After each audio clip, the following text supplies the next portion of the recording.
کھانے کے بعد پانی نہ پیو. سنا ہوگا آپ نے, سب سنتے ہیں کھانے کے بعد پانی زہر ہے, یہ ہے فلانا ڈمکانا ہے. اس بارے میں کچھ لوگ حدیثیں بھی بیان کرتے ہیں. نبی صلی اللہ علیہ وسلم کی سیرت جب ہم دیکھتے ہیں تو آپ صلی اللہ علیہ وسلم نے کھانے کے بعد پانی پیا بھی ہے, عمل سے بھی ثابت ہوتا ہے کہ پانی پیا ہے, اور نبی صلی اللہ علیہ وسلم نے جو قولی حدیث ہے اس سے بھی پتہ چلتا ہے کہ کھانا اور پانی ساتھ ساتھ ہیں. ابھی آدھا کلپ نہ بنانے, پورا ہونے دیں, تو ایسا نہ ہو آدھا کاٹ کے پیش کر دے. یہ وہ دن ہے کہ لوگ لب تک نہ ہلا سکیں گے اور نہ ان کو اجازت دی جائے گی کہ عذر کر سکیں. اس دن جھٹلانے والوں کی خرابی ہوگی. یہی فیصلے کا دن ہے جس میں ہم نے تم کو اور پہلے لوگوں کو جمع کیا ہے. اگر تم کو کوئی داؤں آتا ہے تو مجھ سے کر چلو. اس دن جھٹلانے والوں کی خرابی ہوگی.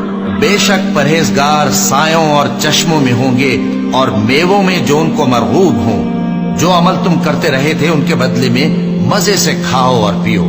ہم نیکوکاروں کو ایسا ہی بدلہ دیا کرتے ہیں. اس دن جھٹلانے والوں کی خرابی ہوگی. وہی تو ہے جس نے تم کو پہلے مٹی سے پیدا کیا, پھر نطفہ بنا کر, پھر لوتھڑا بنا کر, پھر تم کو بچہ بنا کر نکالتا ہے. پھر تم اپنی جوانی کو پہنچتے ہو, پھر بوڑھے ہو جاتے ہو, اور کوئی تم میں سے پہلے ہی مر جاتا ہے, اور آخر تم موت کے وقت مقرر تک پہنچ جاتے ہو. اور تاکہ تم سمجھو, وہی تو ہے جو زندگی اور موت دیتا ہے. پھر جب وہ کوئی کام کرنا یعنی کسی کو پیدا کرنا چاہتا ہے تو اس سے کہہ دیتا ہے کہ ہو جا, تو وہ ہو جاتا ہے. کیا تم نے ان لوگوں کو نہیں دیکھا جو اللہ کی آیتوں میں جھگڑتے ہیں؟ یہ کہاں سے پھیرے جاتے ہیں؟ جن لوگوں نے ہماری کتاب کو اور جو کچھ ہم نے پیغمبروں کو دے کر بھیجا اس کو جھٹلایا, وہ عنقریب معلوم کر لیں گے جبکہ ان کی گردنوں میں طوق اور زنجیریں ہوں گی. وہ گھسیٹے جائیں گے یعنی کھولتے ہوئے پانی میں, پھر آگ میں جھونک دیے جائیں گے.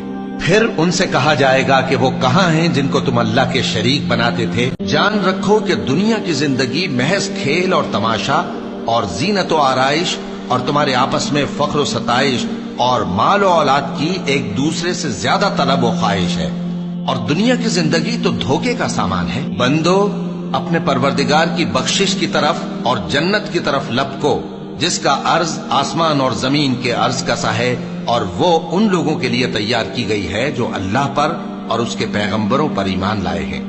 یہ اللہ کا فضل ہے, جسے چاہے عطا فرمائے, اور اللہ بڑے فضل کا مالک ہے.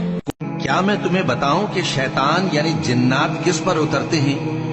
وہ ہر جھوٹے گنہگار پر اترتے ہیں. جنات سنی ہوئی بات اس کے کان میں لا ڈالتے ہیں, اور وہ اکثر جھوٹے ہیں, اور شاعروں کی پیروی گمراہ لوگ کیا کرتے ہیں. کیا تم نے نہیں دیکھا کہ وہ ہر وادی میں سر مارتے پھرتے ہیں اور کہتے وہ ہیں جو کرتے نہیں؟ مگر جو لوگ ایمان لائے اور نیک کام کیے اور اللہ کو بہت یاد کرتے رہے, اور انہوں نے اپنے اوپر ظلم ہونے کے بعد انتقام بھی لیا, اور ظالم عنقریب جان لیں گے کہ کون سی جگہ لوٹ کر جاتی ہے. اور تمہارے پروردگار نے فرمایا ہے کہ تم مجھ سے دعا کرو, میں تمہاری دعا قبول کروں گا. جو لوگ میری عبادت سے ازراہ تکبر کتراتے ہیں عنقریب جہنم میں ذلیل ہو کر داخل ہوں گے. اللہ ہی تو ہے جس نے تمہارے لیے رات بنائی کہ اس میں آرام کرو, اور دن کو روشن بنایا کہ اس میں کام کرو. بے شک اللہ لوگوں پر فضل کرنے والا ہے, لیکن اکثر لوگ شکر نہیں کرتے. یہی اللہ تمہارا پروردگار ہے جو ہر چیز کا پیدا کرنے والا ہے, اس کے سوا کوئی معبود نہیں. پھر تم کہاں سے بھٹکائے جاتے ہو؟ مسلمانوں, سب نمازیں خصوصاً بیچ کی نماز یعنی نماز عصر پورے اہتمام کے ساتھ ادا کرتے رہو, اور اللہ کے آگے ادب سے کھڑے رہا کرو. پھر اگر تم خوف کی حالت میں ہو تو پیادے یا سوار جس حال میں ہو نماز پڑھ لو. پھر جب امن و اطمینان ہو جائے تو جس طریق سے اللہ نے تم کو سکھایا ہے جو تم پہلے نہیں جانتے تھے, اللہ کو یاد کرو. جو لوگ سود کھاتے ہیں وہ قبروں سے اس طرح حواس باختہ اٹھیں گے جیسے کسی کو جن نے لپٹ کر دیوانہ بنا دیا ہو. یہ اس لیے کہ وہ کہتے ہیں کہ سودا بیچنا بھی تو نفع کے لحاظ سے ویسا ہی ہے جیسے سود لینا, حالانکہ سودے کو اللہ نے حلال کیا ہے اور سود کو حرام. تو جس شخص کے پاس اللہ کی نصیحت پہنچی اور وہ سود لینے سے باز آ گیا تو جو پہلے ہو چکا وہ اس کا, اور قیامت میں اس کا معاملہ اللہ کے سپرد. اور جو پھر لینے لگا تو ایسے لوگ دوزخی ہیں کہ ہمیشہ دوزخ میں جلتے رہیں گے۔ جو لوگ تم میں سے اپنی عورتوں کو ماں کہہ دیتے ہیں وہ ان کی مائیں نہیں ہو جاتی، ان کی مائیں تو وہی ہیں جن کے بدن سے وہ پیدا ہوئے، بے شک وہ نامعقول اور جھوٹی بات کہتی ہیں، اور اللہ بڑا معاف کرنے والا ہے، بخشنے والا ہے۔ اور جو لوگ اپنی بیویوں کو ماں کہہ بیٹھیں پھر اپنے قول سے رجوع کر لیں تو ان کو قربت سے پہلے ایک غلام آزاد کرنا ضرور ہے۔ مومنو، اس حکم سے تم کو نصیحت کی جاتی ہے اور جو کچھ تم کرتے ہو اللہ اس سے خبردار ہے۔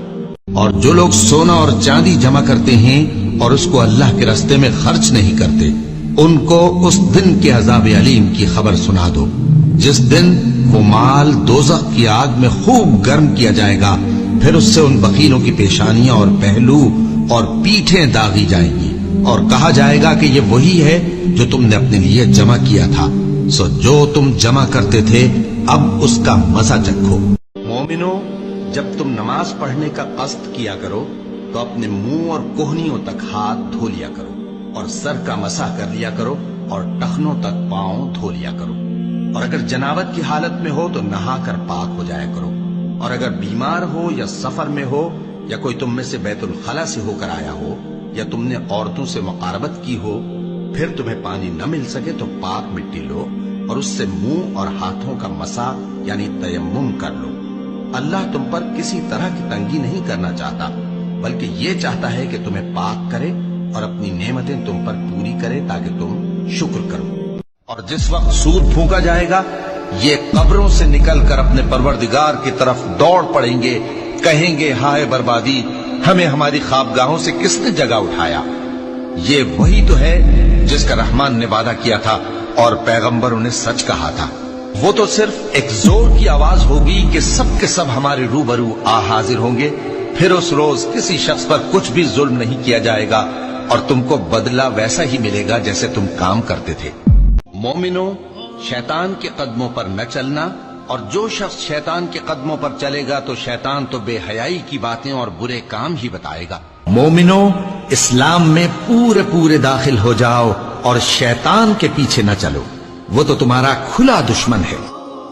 شیطان تمہیں تنگ دستی کا خوف دلاتا اور بے حیائی کے کام کرنے کو کہتا ہے، اور جو اللہ اور اس کے رسول کی نافرمانی کرے گا اور اس کی حدوں سے نکل جائے گا اس کو اللہ دوزخ میں ڈالے گا جہاں وہ ہمیشہ رہے گا اور اس کو ذلت کا عذاب ہوگا۔